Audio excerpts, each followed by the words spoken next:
Magandang araw mga kaibigan. Ito, bigyan natin ng reaksyon ang pinaka-latest post ni Jay Sonza. 1 hour ago. Ito yung post niya. Basahin ko. Totoo bang na heat stroke si Speaker Martin Romualdez at itinakbo sa St. Luke's Hospital? Maingay masyado sa chatter. Ito, nakakabigla ito kung ano. So, basa ko sa mga comments, ito, mayroong message si Mr. Jason sa. Will the office of the speaker issue a statement please?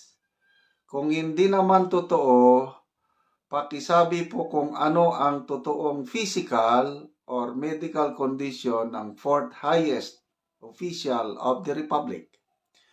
We deserve to know.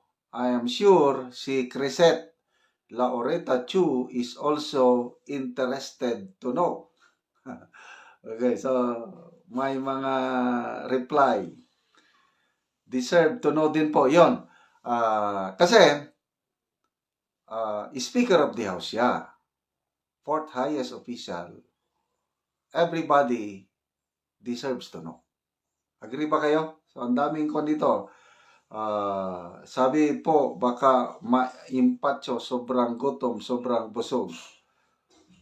So, daming nagano. Karapatan ng bawat Pilipino na malaman kung ano ang tunay na kalagayan ng Speaker of the House. Okay? So, natin na. Nabasa ko kanina. Okay. Eleren Ganata. Sabi ni Eleren, ang balita ko, na-stroke nga si Martin Romualdez dahil nalaman niya na hindi siya ang magiging vice presidente kundi si Bong Revilla. Mga ambisyoso. Joy Lambi. Sabi niya, ayan kasi sa HB. Ano bang house HB? Sa laki na ng nawaldas pera tas mapunta ka lang sa inidoro por nada ang pinapangarap mo na pinipilit maging presidente hindi talaga mangyari dahil magwawala ang taong bayan. Ito, Juanita Oligo. Pakinggan niyo ito If it turns out that he truly had a stroke, it should not be a source of joy for anyone. However, what I can say is that it may be a result of the immense pressure stemming from the atrocious actions he has taken within his being a congressman. Katrina Cortez Wong, na heat stroke kakakulimbat.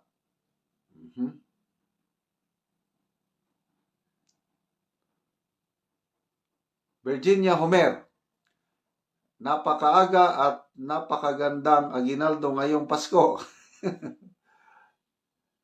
Joal, yung mga comments, ang bida sana mabasa naman ni Martin para totally stroke. Alvin Lago, finally the best news of the day. Maria Garay, sana kunin na siya para matigil na. Yolanda Parungaw, natuluyan? Question mark. Aba, Merry Christmas yan. Ismael Samarita, dapat dinala sa pinakamalayong hospital. Renato Molina, is karma working now?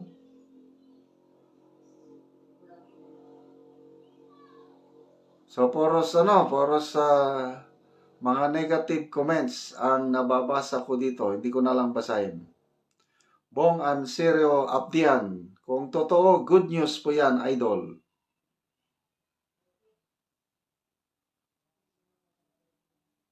Charlie Sin, praying for Tambi.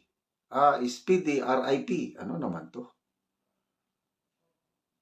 Bilex Blanco, yes po. Sabi, totoo, may nagpost din po kahapon na mga vlogger. Shoni Garcia Alcantara, heat stroke, palagi naman nasa malamig yan si Tambi. Mario Dicade Aberca, let's pray for a speedy recovery but always believe God moves in mysterious ways. Inihaw Manok, totoo nga yata ang karma, you reap what you sow.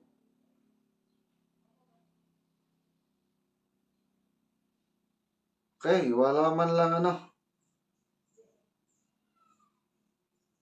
puros mga negative comments. Ayoko na lang basahin.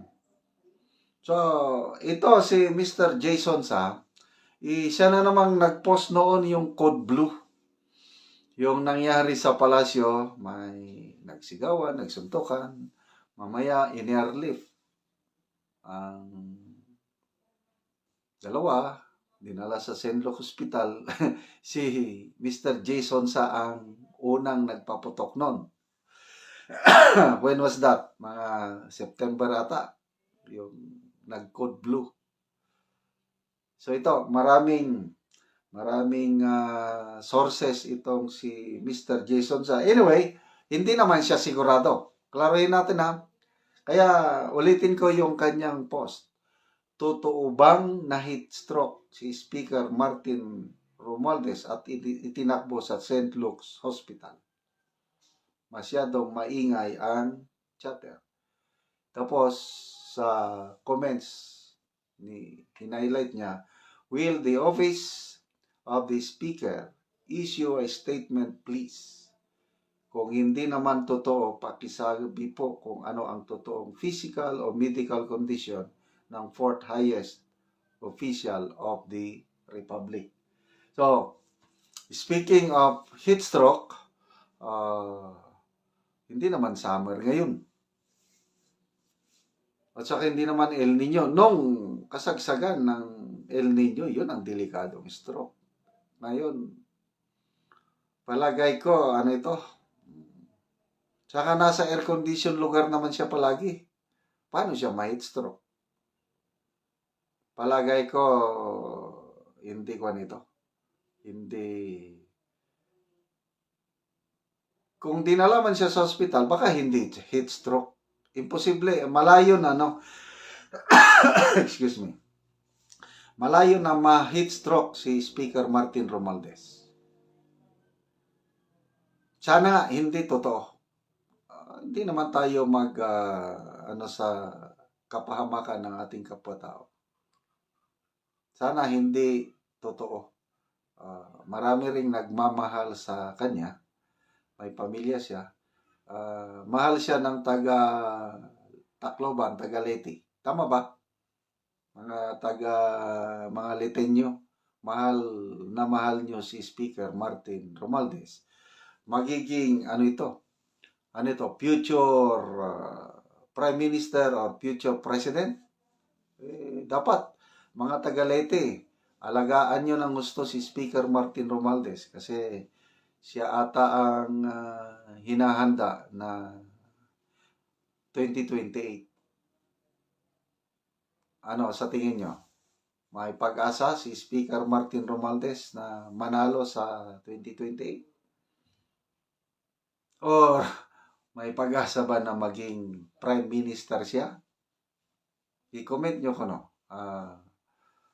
ngayon, tahimik na yung People's Initiative o yung charter change. It was December last year nung sinimulan nila yung pagpapapirma na pinalabas nila na People's Initiative. Yung pala, Politicians Initiative. Mabuti na lang at maagap ang taong bayan. Nagsumbong ang mga tao nga pinapapirma kami. Hindi namin alam anong dahilan. May promise ng ayuda. Hanggang inimbestigahan sa Senado. Klaro nga na ang meeting, doon yung mga proponents ng pagpapapirma, may litratong nakuha. Doon sila sa bahay ni Speaker Martin Romualdez. Kaya hindi nagtagumpay yung unang hakbang nila, yung baguhin ang konstitusyon. But wag po tayong kumpiyansa dahil itong next Congress, according to Attorney Vic Rodriguez, susubukan ulit nila na isulong ang charter change.